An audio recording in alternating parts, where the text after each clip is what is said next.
स्वर कथा चैनल के सभी बंधुओं को संतोष कुमार शर्मा का बहुत बहुत नमस्कार। साथियों, मैंने अपनी एक वीडियो में जिक्र किया था शतरूपा का। शतरूपा इस पृथ्वी पर पहली महिला थी, यानी कि पहली स्त्री थी जिन्होंने इस पृथ्वी पर जन्म लिया। और मनु पहले व्यक्ति थे, पहले पुरुष थे जिन्होंने इस पृथ्वी पर जन्म लिया। और उन दोनों का कालांतर में विवाह भी हो गया। विवाह के पश्चात 2 पुत्र और 3 पुत्रियां उत्पन्न हुई। बहुत वर्षों तक मनु शासन करते करते थक गए और उनको बुढ़ापा भी आ गया। उन्होंने सोचा कि अब मुझे हरि भक्ति करनी चाहिए, हरि भक्ति का समय आ गया है। उन्होंने अपने पुत्र उत्तानपाद को राज सौंप दिया और दोनों, यानी कि महारानी शतरूपा और महाराज मनु, नैमिषारण्य तीर्थ की ओर चल दिए और वहां पर ओम नमो भगवते वासुदेव का जाप करने लगे। कई वर्षों तक कठोर तपस्या की। पहले फलों का त्याग किया, फिर केवल जल पर रहने लगे। मन में एक इच्छा लिए कि प्रभु के दर्शन हो जाएं किसी प्रकार से। कहते तो यह है कि उन्होंने लगभग 10,000 वर्ष तक तपस्या की।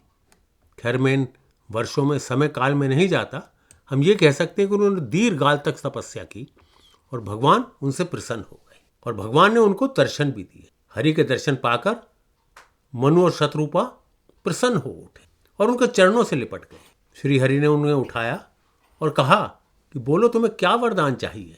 मनु महाराज बोले, हे प्रभु, आपसे क्या छुपाना, मुझे तो आपके समान पुत्र चाहिए। इस पर भगवान ने वरदान दिया, हे राजन, मैं स्वयं आपके पुत्र के रूप में आऊंगा।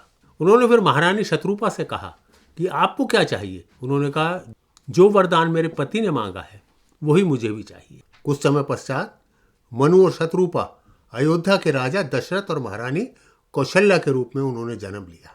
और आप सभी जानते हैं, सर्वशक्तिमान सर्वेश्वर भगवान श्री राम उनके घर में उत्पन्न हुए। तो ये थी कथा श्री राम के जन्म की और किस प्रकार से जो पृथ्वी पर सबसे पहले स्त्री और पुरुष आए थे उन्हीं के घर में उन्होंने जन्म लिया। हाँ, ये बात दूसरी है, मनु और शतरूपा का वो दूसरा जन्म था जिसमें वो अयोध्या के राजा दशरथ और महारानी कौशल्या के रूप में आए थे। आप सभी का बहुत बहुत धन्यवाद। मित्रों, भारतीय संस्कृति की विषय में और भी कुछ जानकारी प्राप्त करने के लिए यदि आपने अभी तक स्वर कथा चैनल को सब्सक्राइब नहीं किया है तो कृपया अवश्य करें और अपने मित्रगणों से भी कहें कि भारतीय सभ्यता को दूर दूर तक फैलाएं और उस चैनल को सब्सक्राइब करें और लाइक भी अवश्य करें, जिससे हमारा उत्साह बढ़ता रहे। आपका बहुत बहुत धन्यवाद।